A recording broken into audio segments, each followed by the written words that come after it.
Eh, en todo caso, el error de la Argentina fue haber vendido eso.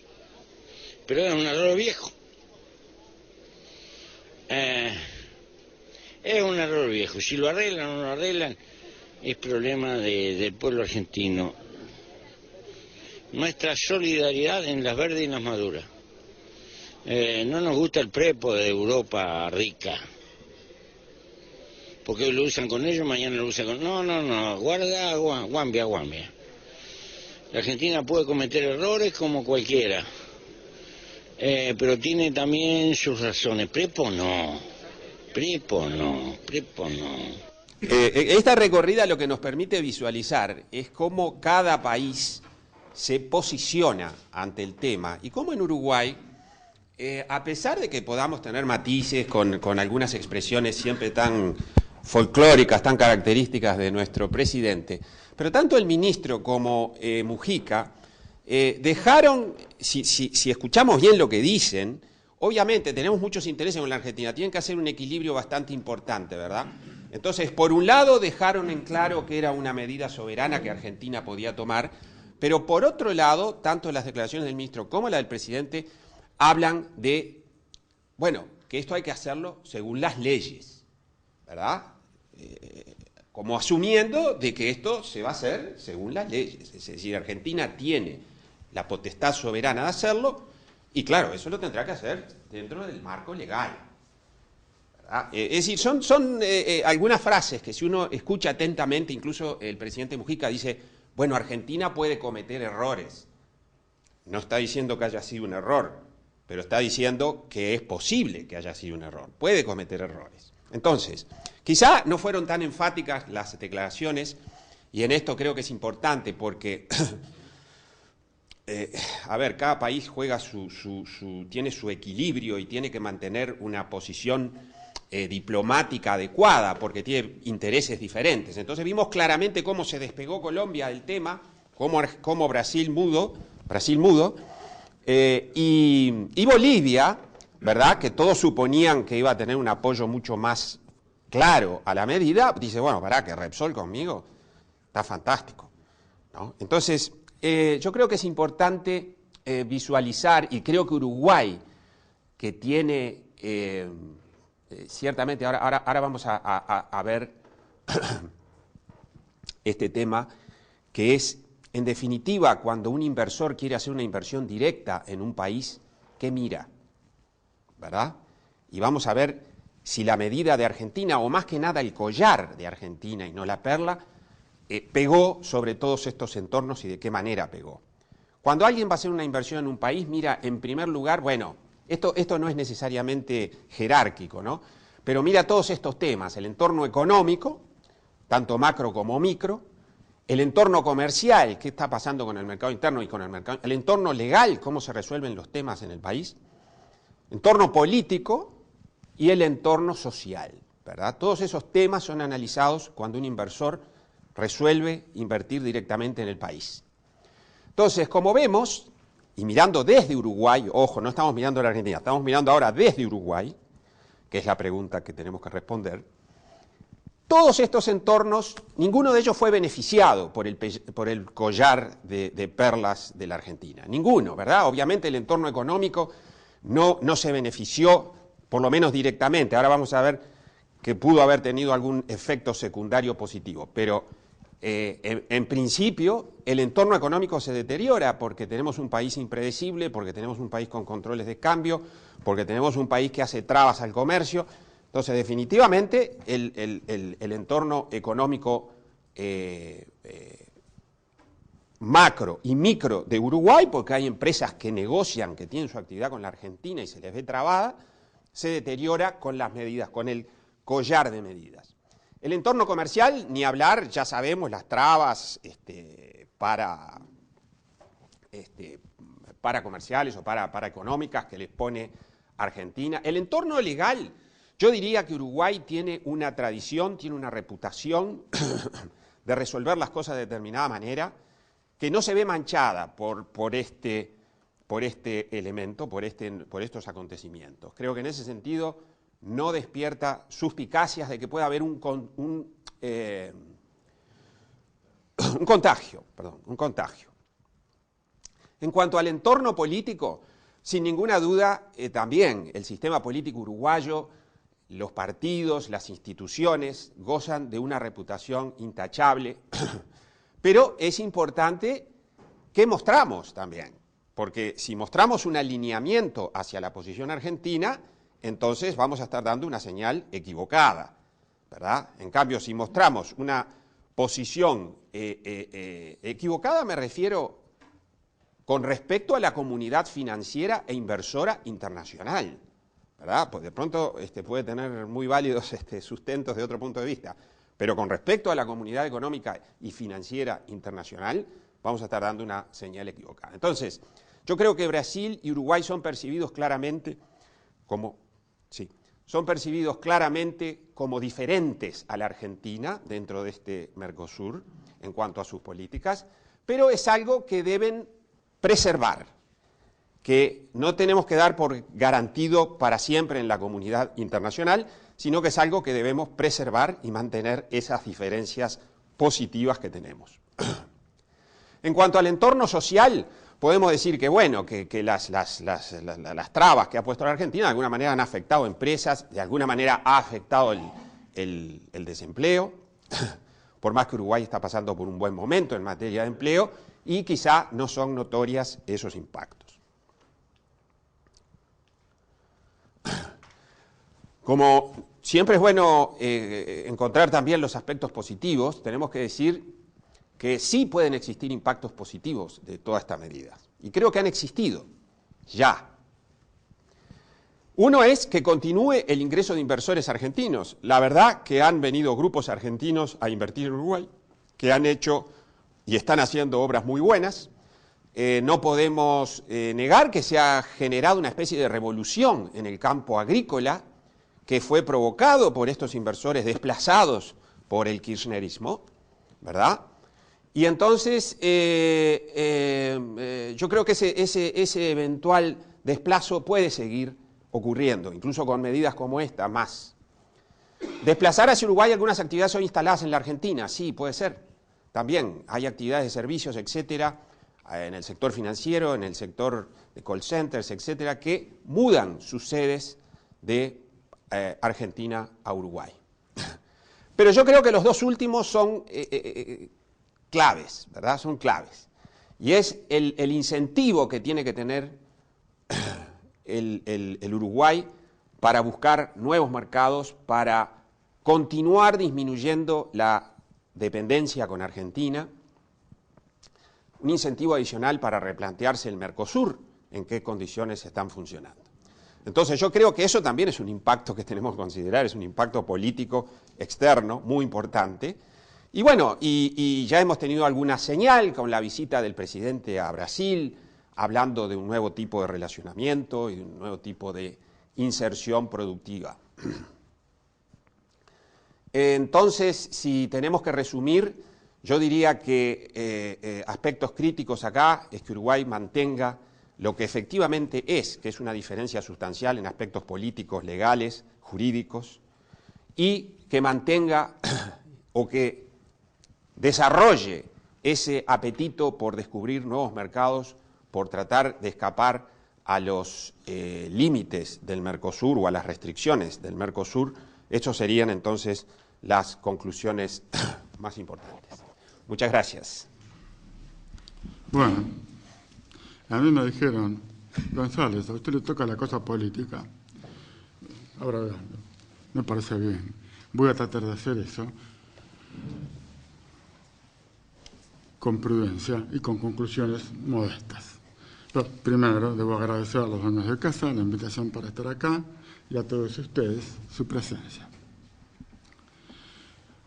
Dicho esto, para llegar a lo que me interesa, tengo que dar un pequeño rodeo, que voy a emplear las 3/4 partes de mi tiempo en ese pequeño rodeo.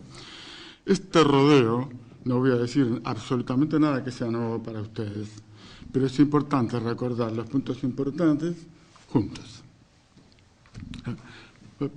Primera afirmación clarísima. Lo que ocurre en Argentina influirá en Uruguay.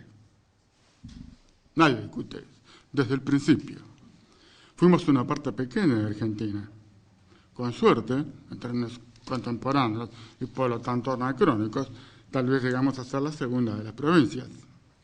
No de Argentina exactamente, sino del territorio español, del virreinato del Río de la Plata, el grueso del cual luego llegó a ser Argentina.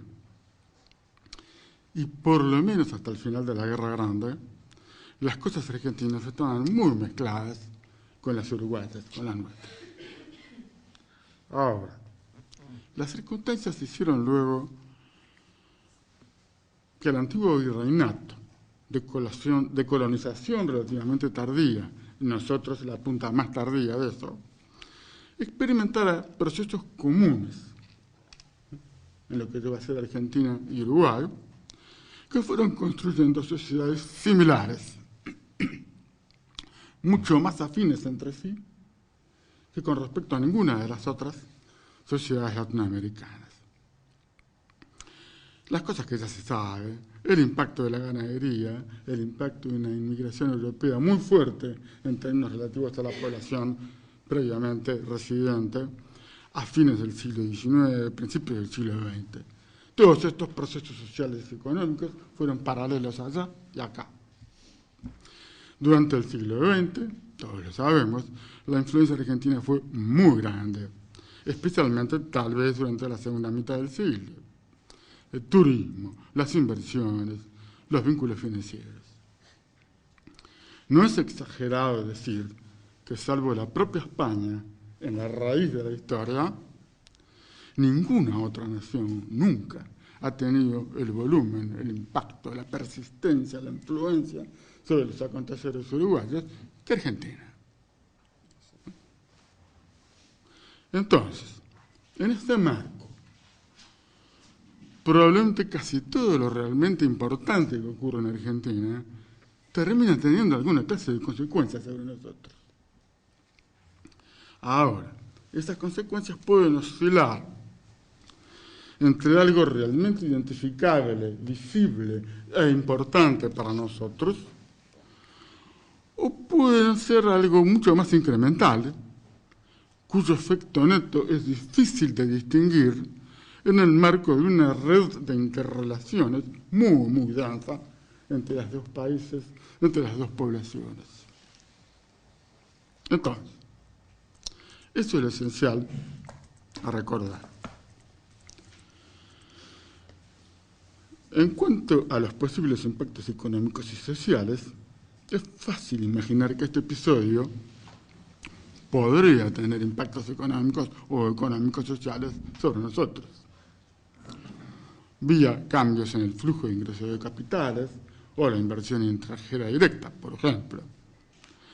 También sobre esto ya hemos escuchado algunas ideas. También, en mucha menor medida y más específicamente, porque ANCAP tiene vínculos reales con YPF, que podrían o no verse afectados por el episodio, pero sobre eso el experto aquí es el presidente de ANCAP, de modo. Pero en el primero de los planos, el más general, a primera vista es claro que podría tener esos efectos. A tal punto es así que en realidad, en el marco de estas conversaciones, sería razonable esperar que el que piensa que ese impacto no existe, o es muy modesto, está un poco como obligado a explicar por qué no. Más bien, el supuesto es que debería existir. Ese plano mucho más general, económico y social. Por otra parte, si tiene impactos económicos o financieros significativos, bueno, entonces también les va a tener alguna clase de impacto social, eso es evidente. Y un punto importante acá es que todos estos impactos ocurren porque el episodio, YPF Repsol, afecta actitudes y comportamientos de actores económicos básicamente no uruguayos, ni siquiera residentes acá. Pero la sombra de sus acciones tiene consecuencias directas sobre Uruguay y sobre nosotros los uruguayos. Muy bien. Y en el plano político, ¿cómo es la cosa? En el plano político, la primera impresión sugiere que es más bien lo contrario. El que tendría que probar la idea es el que piensa que el episodio de YPF Repsol tiene consecuencias políticas, porque la explicativa es que no debería tenerlas. ¿Y por qué es eso? Para empezar, hay buenas razones para dudar de un impacto político directo. Para poder hablar de un impacto político directo, lo que pasó, lo que acaba de pasar, tendría que, de alguna manera, cambiar actitudes o comportamientos de actores políticos relevantes acá, en casa. Pero parece claro que el fondo del asunto no puede tener consecuencias de esta naturaleza. Porque las medidas, el fondo de las medidas argentinas, consideradas aisladamente, acá no es polémico. Después de las medidas que toma el gobierno argentino, en realidad, YPF apenas es un reflejo pálido de lo que se encanta acá, y que a todos nos parece bien. La última vez que hubo una discusión seria sobre estas cosas en el país fue hace 20 años, y fue tan tajante el resultado que el asunto quedó fuera de la agenda real de la discusión. ANCAP es una empresa del Estado, es un monopolio legal. YPF, ni siquiera después de esto, es eso, nada de eso, es menos que eso. Así que aquí, sobre la sustancia, ¿qué es lo que vamos a discutir? No hay discusión posible. Otra cosa, naturalmente, es el asunto de las formas. Pero vamos a caer las manos entre los otros por las formas de una decisión que toma el gobierno argentino soberano, descabellado. Así que impacto directo realmente es extremadamente improbable. En Uruguay no puede haber una polémica genuina sobre la sustancia de las medidas argentinas. Reabrir ese debate de hace 20 años es casi imposible que se reabra por acontecimientos puntuales ajenos que ocurren fuera de acá, y mucho menos por cosas sobre cuya sustancia hay juicios zanjados acá. Entonces, ¿qué? ¿Impacto político directo? Me inclino a pensar que no. Perdón, estoy convencido que no. Pero esto no es una demostración matemática. Creo que no. Entonces, a lo sumo lo que podría quedar es un impacto político indirecto. Indirecto. ¿Y eso cómo es? Veamos. Todos sabemos que las políticas argentinas y uruguayas son mucho más diferentes que sus sociedades. Mucho más. La última gran convergencia política entre los dos países probablemente ocurrió a principios del siglo XX, que es el desarrollo del radicalismo entre ellos y del fascismo entre nosotros. Pero el final de esos dos momentos históricos fue muy distinto. En los dos casos hubo golpes de Estado, hubo trancazos fuertes, pero los dos trancazos fueron distintos y tuvieron consecuencias muy diferentes. En Argentina la consecuencia fue lo que ellos mismos llaman la década infame. Entre nosotros fue lo que se solía llamar la dicta blanda terrista, que no es para quitarle importancia al asunto, pero comparado con la década infame es harina de muy otro costal. Entonces, ya desde ahí comienzan las divergencias. Las salidas de las situaciones que cancelaron el radicalismo y el fascismo originales acentuaron la divergencia, por razones que todos conocemos. Acá la salida fue el golpe de Estado liberal y democrático. Fue un golpe de Estado, sí, pero fue un reconstructor de un orden político liberal y democrático de 1942. La salida argentina fue el peronismo. Bueno, difícil imaginar escenarios más distintos, porque, por lo que todos sabemos, el peronismo tiene una configuración grande de virtudes que a veces no se les suele reconocer en el discurso político uruguayo, que somos tradicionalmente un poquito antiperonistas a flor de piel. Pero las virtudes sociales del peronismo son contrabalanceadas por un registro político complejo.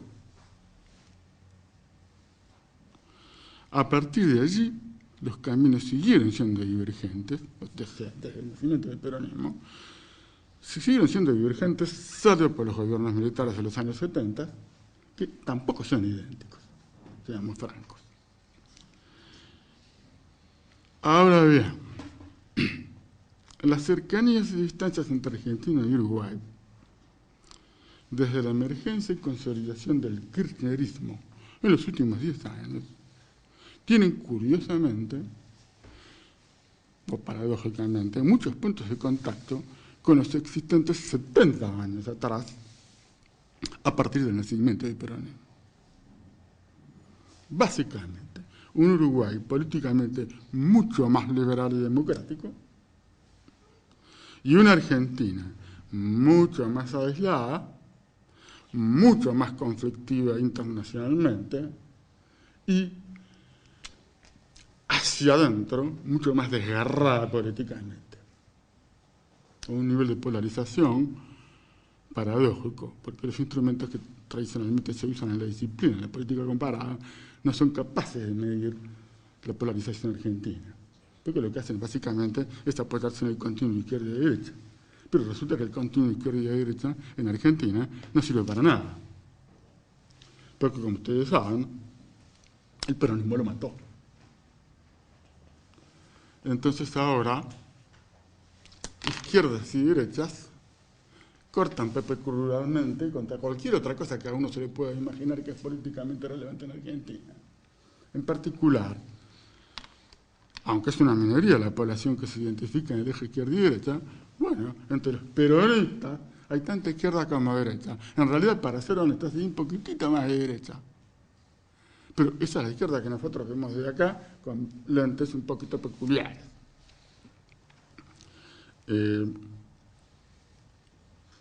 Entonces, se parece, sí, pero hay una gran diferencia. Los gobiernos y las oposiciones, las izquierdas y las derechas uruguayas, que vivieron el nacimiento y la afirmación del primer peronismo, desconfiaban del peronismo. Repito, gobiernos y oposiciones, izquierdas y derechas, con matices, reconociéndole más o menos virtudes, pero básicamente desconfiaban del peronismo, por las razones del artillero, porque en aquella época, particularmente antes del final de la guerra, las simpatías pro Mussolini y de Perón eran conocidas, eran públicas y no se ocultaban, especialmente cuando la Unión Soviética entró en la guerra, la izquierda se paró de manos. De modo que todos los uruguayos, con razón o sin ella, por provincianos o por lo que fuere, mirábamos con desconfianza el peronismo. Pero eso es lo que cambió. ¿Qué cambió? Bueno, cambió lo que ustedes saben, que hoy, al menos una buena parte, no sé qué proporción, de la izquierda uruguaya, que ahora está en el gobierno, no en la oposición, como hace 70 años, parece confiar o confía en el heredero del peronismo, que es el kirchnerismo. Ese es el punto. Y se aprecia en las polémicas, se aprecia en las declaraciones, se aprecia en todo. Entonces, en parte, tampoco hay que ser ingenuo, ¿no? Creo que en parte, por ciertas maneras de percibir el interés nacional, el presidente y el gobierno actual tratan, hacen el esfuerzo de provocar lo menos posible al animal grandote que está del otro lado del río. Pero además de eso, hay una percepción del kirchnerismo como izquierda que es genuina. Bueno, en algún sentido, en sus raíces lo es. La única raíz reconocible del kirchnerismo es la JP, la Juventud Peronista. de los años calientes. Algunos dicen, eran los montoneros, bueno, se discute, no sé, no me importa. Pero que hay un vínculo evidente, genuino, con la juventud peronista de los años fieros, eso es clarísimo. Que ese vínculo estuvo latente abajo de la mesa y totalmente inobservado durante 30 años también es cierto, ¿no? Y después apareció. Ahora, podríamos insistir en el asunto, kirchnerismo no es peronismo. El kirchnerismo, los argentinos, la población argentina es consciente de eso. El kirchnerismo es una coalición. Es la primera gran coalición exitosa del siglo XXI en Argentina, con un éxito sin parangón previo en la política competitiva argentina, porque tiene 3 presidencias propias al hilo, consecutivas. Ni siquiera el radicalismo se puede jactar de eso, porque tuvo 2 propias, con una que era radical pero era antipersonalista en el medio. Esto es jerga argentina, pero lo que quiero decir es que era, por decir algo, sí, 2 puntas terroristas en el medio de la alianza. Algo así, o más fuerte que eso. Entonces, es la primera gran coalición en Argentina, exitosa, del siglo XXI. ¿Cuánto va a durar? No tengo la menor idea. El consenso de los economistas es que el asunto no tiene muchas esperanzas de longevidad en el marco de las políticas actuales. No digo que sea unánime, pero es amplísimamente mayoritario. La diferencia está en el plazo. La diferencia está en el plazo. Algunos, los más antikirchneristas, dicen, se cae, no llega a las próximas presidenciales. Otros más mesurados dicen, no necesariamente. Es casi seguro que llega a las próximas parlamentarias, suena lo que viene.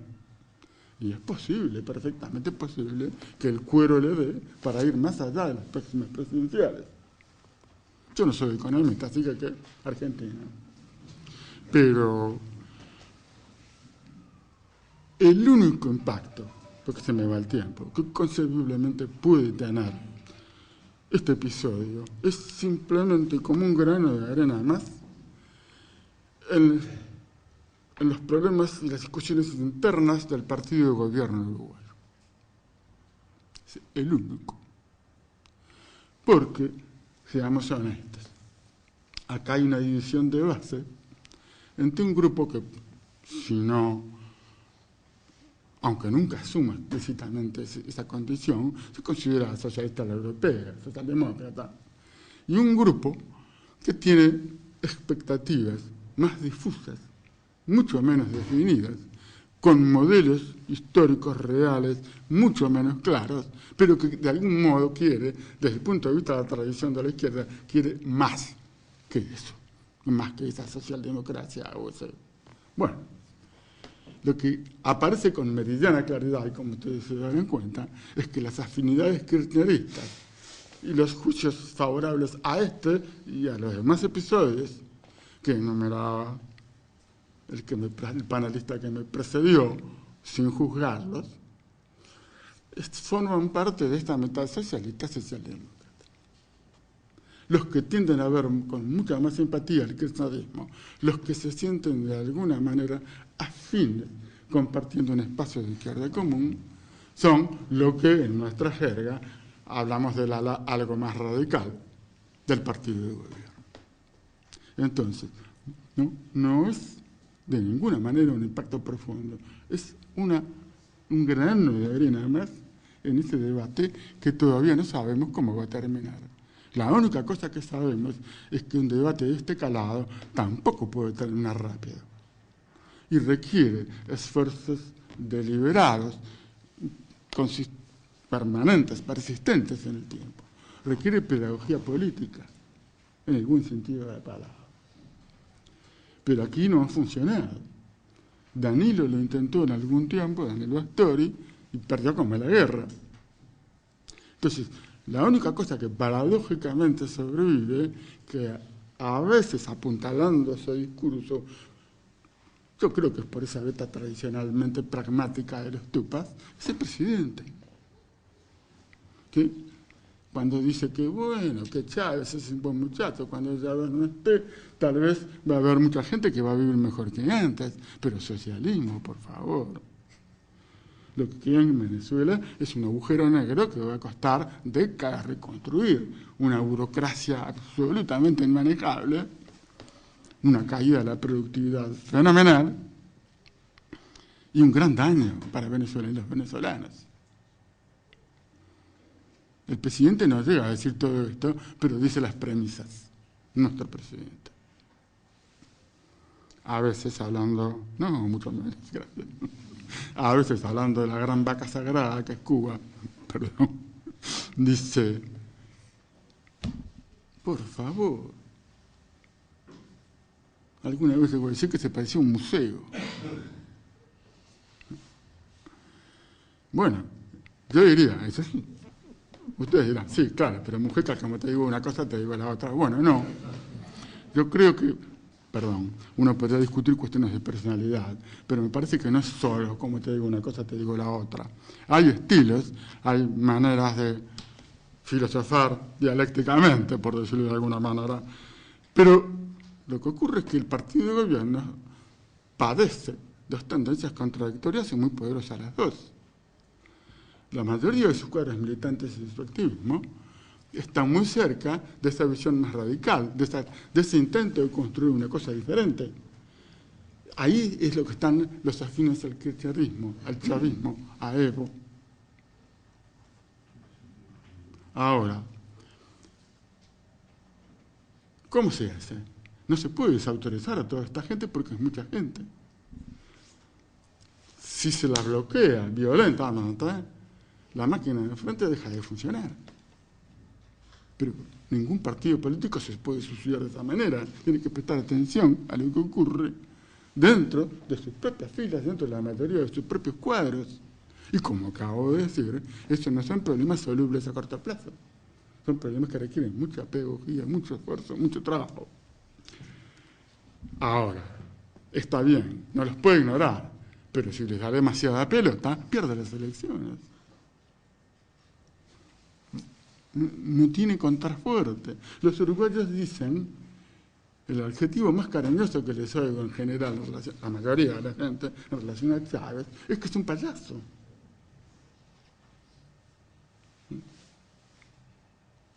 No tiene arreglo. Entonces, si la cosa se bandea para ese lado, el frente pierde el gobierno y pierde las elecciones. Y bueno, pero tampoco se puede bandear para el otro. ¿Por qué pasa si se bandea para el otro? Más allá de las ideas divertidas de don Julio, proponiendo aportar la candidatura presidencial de Danilo, eso es verdaderamente curioso, pero si se bandea para el otro lado, lo que pierde es la máquina política del propio. Entonces, ahí tienen ustedes una manera de definir, como te digo una cosa que te digo la otra, que no resulta de las caridades personales o de la psicología de nadie. No tiene más remedio que oscilar tratando de mantener un equilibrio, por lo menos a corto plazo, entre esas dos tensiones, esas presiones opuestas. Acá es que este episodio puede aportar un granito de arena. Pero en mi juicio, solamente un granito de arena. Muchas gracias.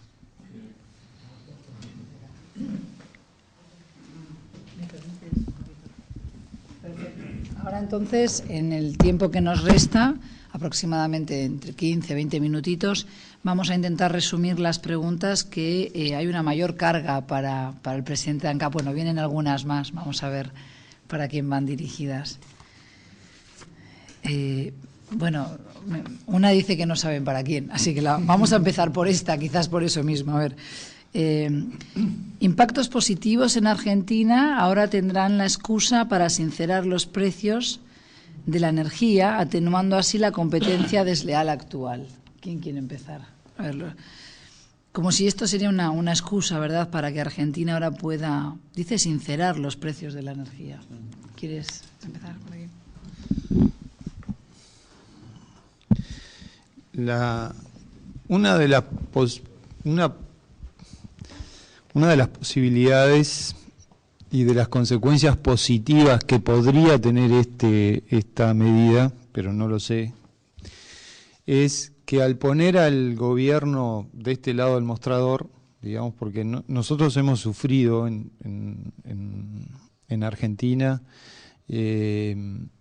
las consecuencias de esta política de precios que ha habido en relación a los combustibles. O sea, durante mucho tiempo tuvimos que transferir una enorme cantidad de recursos para subsidiar el consumo de los combustibles por parte de nuestros clientes. A nuestros amigos le pedimos por favor que no compraran combustible en las estaciones de nuestra red. A veces algunos llamaban y decían, estoy acá en la estación tuya, le decíamos, no, andate rápido. Pero quizás el hecho de que el gobierno ahora se ponga de este lado del mostrador pueda tener una consecuencia. No lo sé, porque la política de subsidios que ha habido, cuando se ingresa en una política de subsidio es muy difícil salir después, ¿no? O sea, es tremendamente difícil. Después del sinceramiento del mercado, hubo una intención con el tema del precio de gas diferenciado para determinados sectores, pero las consecuencias, digamos, a la hora de hacer la cuenta, eso no tuvo muchas repercusiones. Todavía en la Argentina es más fácil abrir la ventana para enfriar un poco la habitación que bajar el consumo que bajar el radiador de gas. Y son millones y millones que se van por la ventana.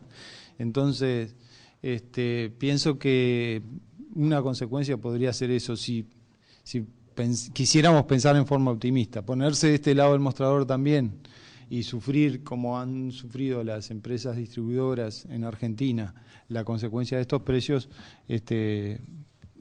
pueda ayudar a ir sincerando la situación. Lo otro que pesa posiblemente mucho más, que se terminan los recursos, ¿no? O sea que por una posible consecuencia de esto o causa de esta medida también sea hacerse de la caja de YPF para la compra de derivados, fundamentalmente del exterior, que vienen del exterior, en esa cuenta que decíamos hoy. O sea, la cantidad de transferencia de recursos del exterior es enorme.